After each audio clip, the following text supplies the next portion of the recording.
found he was absolutely brilliant at this.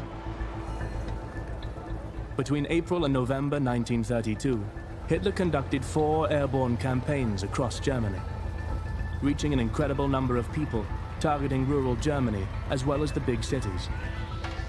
And here you actually see the Nazis at their stage managing best. A moment of pure theatre that Hitler is in an aircraft flying over Germany, a tremendously modern thing to do in the late 1920s. It emphasises the fact that Hitler is something different, he's something modern. He's a force of energy who can change things.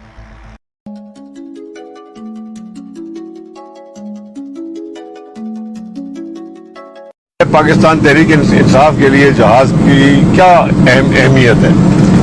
अब आप खुद सोचो कि अगर जहाज इस्तेमाल खान साहब के पास करने को ना होता और मैं और खान साहब इसमें ट्रैवल इकट्ठे ना कर सकते, तो ये धरने से जो हम उठते थे, एक दिन में गए कराची, वहां हमने किया जलसा, रात को धरने में वापस, फिर 2 दिन के बाद उड़े हम फैसलाबाद, वहां किया जलसा, शाम को धरने में वापस। ये तमाम काम जो है कैसे होते जहाज के बगैर।